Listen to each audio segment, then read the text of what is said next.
ഇപ്പൊ വീണ വിജയൻ ജയിലിലേക്ക് പോകാനുള്ള സാധ്യതയൊന്നും ഞാൻ ഇപ്പോഴത്തെ സാഹചര്യത്തിൽ കാണുന്നില്ല. കാരണം ഏത് നിമിഷവും ഇലക്ഷൻ പ്രഖ്യാപിക്കാനുള്ള സാധ്യത ഉള്ളത് കൊണ്ട് വീണ വിജയൻ ഇപ്പൊ വരും മാസങ്ങളിലൊന്നും അറസ്റ്റ് ചെയ്യപ്പെടാനുള്ള സാധ്യത, ജയിലിലായി പോകാനുള്ള സാധ്യതയൊന്നും ഞാൻ കാണുന്നില്ല.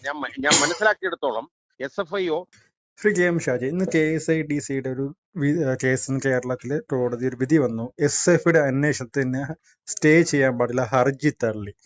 ഇപ്പൊ വീണ വിജയൻ വീണ്ടും ജയിലിലേക്കാണോ അതോ തുരുക്കുകയാണോ വീണ്ടും SFIO? അതില് ഏറ്റവും പ്രധാനമായിട്ട് നമ്മൾ കാണേണ്ട ഒരു കാര്യം എന്താണെന്ന് വെച്ചാല്, ഈ SFI അന്വേഷണം കേരളത്തിൽ ഇത്രയും കൂടുതൽ ത്വരിതഗതിയിൽ വരാനുള്ള കാരണങ്ങൾ രണ്ടാണ് എന്നുള്ളതാണ്.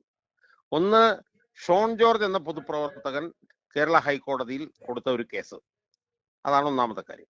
രണ്ടാമത്, ആ കേസിൽ ഉയർത്തിയ വിഷയങ്ങളോടുള്ള കേരള ഹൈക്കോടതിയിലെ ദേവൻ രാമചന്ദ്രൻ എന്ന ന്യായാധിപന്റെ പ്രതികരണം.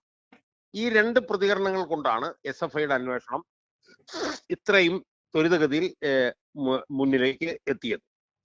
ഇപ്പൊ ഒരുപക്ഷെ ഈ കോടതിയുടെ ഇടപെടൽ ഇല്ലായിരുന്നുവെങ്കിൽ SFIയുടെ അന്വേഷണം വരുമോ എന്ന് പോലും എനിക്ക് സംശയമുണ്ട്.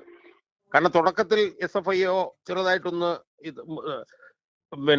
ഒരുമാതിരി തത്തിക്കളിക്കാനുള്ള ഒരു ശ്രമം SFIOയുടെ ഭാഗത്തുനിന്നുണ്ടായിരുന്നു. പക്ഷെ കോടതി ശക്തമായ നിലപാടെടുക്കുകയും കോടതിയുടെ ഇടപെടൽ ആവശ്യപ്പെട്ടുകൊണ്ട് ഷോൺ ജോർജ് ശക്തമായ നിലപാടെടുക്കുകയും ചെയ്തപ്പോഴാണ് SFIOയ്ക്ക് ഇതിനകത്ത് അന്വേഷണത്തിലേക്ക് വരാൻ കഴിഞ്ഞത്.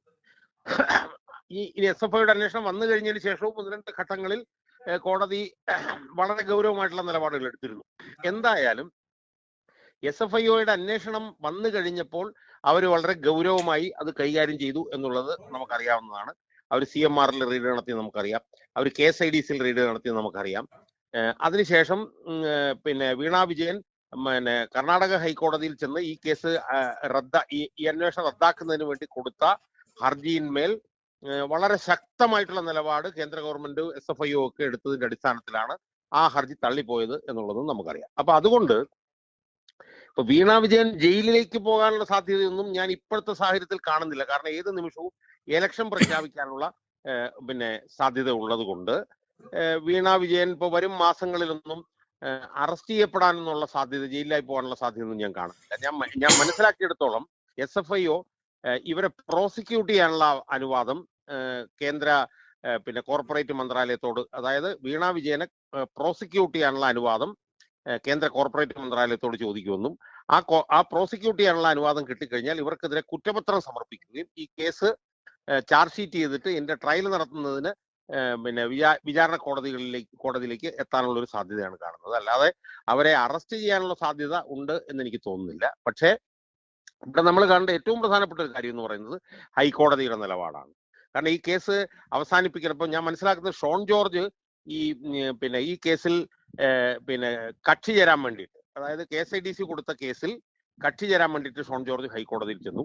അങ്ങനെ ഹൈക്കോടതിയിൽ ചെന്നപ്പോഴത്തേക്കും ഷോൺ ജോർജ് ഇതിനകത്ത് കക്ഷി ചേരേണ്ട ആവശ്യമൊന്നുമില്ല, ഷോൺ ജോർജിന് അതിനകത്ത് യാതൊരു കാര്യവുമില്ല എന്ന് പറഞ്ഞുകൊണ്ട് കക്ഷി ചേരാൻ ചെന്ന ഷോൺ ജോർജിന്റെ ഹർജിയെ എതിർക്കുകയാണ് KSIDC ചെയ്തത്. പക്ഷെ അത് കോടതി ആ കേസിൽ അന്തിമമായ തീരുമാനമൊന്നും എടുത്തിട്ടില്ലെങ്കിൽ പോലും എന്തുകൊണ്ടാണ് KSIDCക്ക് അന്വേഷണത്തോട് വിമുഖത, KSIDCയുമായി ബന്ധപ്പെട്ടുകൊണ്ട് SFIO നടത്തുന്ന അന്വേഷണത്തോട് KSIDC എന്തിനാണ് വിമുഖത കാണിക്കുന്നത് എന്ന് പറഞ്ഞുകൊണ്ട് ഈ കേസ് അടുത്ത മാസം 12-ാം തീയതിയിലേക്കോ മറ്റോ മാറ്റിവെച്ചു എന്നാണ് ഞാൻ മനസ്സിലാക്കുന്നത്. അപ്പൊ സ്വാഭാവികമായും KSIDCയുമായി ബന്ധപ്പെട്ടുകൊണ്ട് നടത്തുന്ന അന്വേഷണങ്ങൾ SFIOയ്ക്ക് മുന്നോട്ട് കൊണ്ടുപോകാൻ കഴിയും എന്ന് മാത്രമല്ല, ഷോൺ ജോർജ് കൊടുത്ത കേസ് ഷോൺ ജോർജിന് അനുകൂലമായി കോടതി തീരുമാനിച്ചില്ലെങ്കിലും ഷോൺ ജോർജ് കൊടുത്ത കേസിനെതിരെ KSIDC കൊടുത്ത കേസിൽ അനുകൂലമായിട്ടുള്ളൊരു തീരുമാനമല്ല ഹൈക്കോടതി എടുത്തിട്ടുള്ളത്. അപ്പൊ ഫലത്തിൽ അത് KSIDCക്കും അതൊരു തിരിച്ചടിയായിട്ടാണ് വന്നിരിക്കുന്നത്. പക്ഷെ ഇന്നിപ്പോ സുപ്രധാനമായിട്ടുണ്ടായ ഒരു കാര്യമായിട്ട് എനിക്ക് തോന്നുന്നത്, ഈ KSIDCയുടെ അഭിഭാഷകനായിട്ടുള്ള CS വൈദ്യനാഥൻ ഇന്ന് വാദം നടന്നിട്ടുണ്ടെങ്കിൽ അദ്ദേഹം ഈ കേസുമായി ബന്ധപ്പെട്ട് തന്നെ ഒരു കോടിപതി ആയിരിക്കാനുള്ള സാധ്യത ഞാൻ കാണുന്നുണ്ട്. ഇന്നും അദ്ദേഹം ഓൺലൈനിൽ വാദിച്ചിട്ടുണ്ടെങ്കിൽ അദ്ദേഹത്തിന് ഇന്നും ഒരു 25 ലക്ഷം രൂപ കിട്ടിക്കാണാനുള്ള സാധ്യതയുണ്ട്. എന്തായാലും ഈ കേസ് ഇങ്ങനെ തുടരുന്നതിന്റെ ഭാഗമായി പല അഭിഭാഷകന്മാരും കോടീശ്വരന്മാരാകും എന്നുള്ളതല്ലാതെ പൊതുജനത്തിന് ഇതുമായി ബന്ധപ്പെട്ടുകൊണ്ട് ഒരു ഗുണവും ഇതുമായി ബന്ധപ്പെട്ടില്ല എന്ന് വേണം നമ്മൾ കാണാൻ. എന്തായാലും സ്വന്തം മകളെ രക്ഷപ്പെടുത്താൻ വേണ്ടി മുഖ്യമന്ത്രി കോടിയിൽ എറിഞ്ഞില്ലേ പറ്റൂ.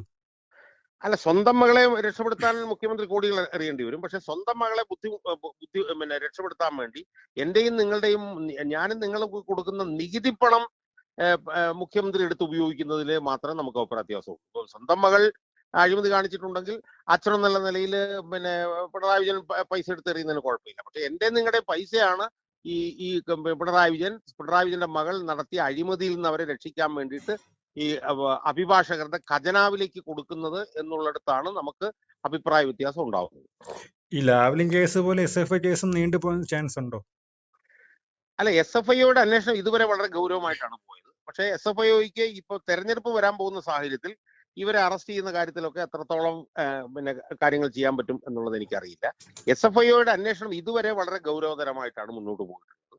പക്ഷെ ഗൗരവതരമായി ഇതിനു മുമ്പ് മുന്നോട്ട് പോയിട്ടുള്ള പല കാര്യങ്ങളിലും അട്ടിമറി നടന്നിട്ടുള്ളത് നമുക്കറിയാം. ഇപ്പൊ CM രവീന്ദ്രൻ 5-6 പ്രാവശ്യം ചോദ്യം ചെയ്തത് നമ്മൾ കണ്ടതാണ്, ഒന്നും അതിനകത്ത് സംഭവിച്ചില്ല. അതുപോലെ തന്നെ KT ജലീലിനെ ചോദ്യം ചെയ്തത് നമ്മൾ കണ്ടതാണ്, അതിനകത്തൊന്നും സംഭവിച്ചില്ല. PV അൻവറിനെ ചോദ്യം ചെയ്തത് നമ്മൾ കണ്ടതാണ്, അതിനകത്തൊന്നും സംഭവിച്ചില്ല. സ്വർണ്ണക്കള്ളക്കടത്ത് കേസെല്ലാം പോയി ഇടിച്ചു നിന്നത് നമ്മൾ കണ്ടതാണ്. ലൈഫ് മിഷൻ കോഴ കേസ് ഇടിച്ചു നിന്നത് നമ്മൾ കണ്ടതാണ്. ഡോളർ കള്ളക്കടത്ത് കേസ് ഇടിച്ചു നിന്നത് നമ്മൾ കണ്ടതാണ്. ഈവൻ കരുവന്നൂർ ബാങ്ക് തട്ടിപ്പിൽ പോലും പഴയ രീതിയിലുള്ള ഒരു ദ്രുതഗതിയിലുള്ള ഒരു അന്വേഷണം ഇല്ല എന്നുള്ളത് നമ്മൾ കാണുന്നതാണ്. അപ്പൊ സ്വാഭാവികമായും എന്നെ സംബന്ധിച്ചിടത്തോളം സംശയദൃഷ്ടിയോടുകൂടി മാത്രമേ ഈ അന്വേഷണങ്ങളെ കാണാൻ പറ്റുള്ളൂ. പക്ഷെ SFIയുടെ അന്വേഷണം ഇതുവരെ നടന്നത് ഗൗരവതരമായിട്ടാണ് എന്ന് കാണാൻ കഴിയും. പക്ഷെ നാളെ അതെങ്ങനെ പോകുമെന്ന് പറയാൻ കഴിയില്ല. കാരണം പിണറായി വിജയനും BJPയുമായി വളരെ തുറന്ന ഒരു ബന്ധം തന്നെയാണുള്ളത് എന്നുള്ളത് പുറം ലോകത്തിന് എല്ലാം അറിയാവുന്നത് കൊണ്ട് ഈ കേസ് നാളെ അട്ടിമറിക്കപ്പെടുകയില്ല എന്നൊന്നും നമുക്ക് ഒരിക്കലും പറയാൻ കഴിയില്ല. നന്ദി ശ്രീ KM ഷാജി.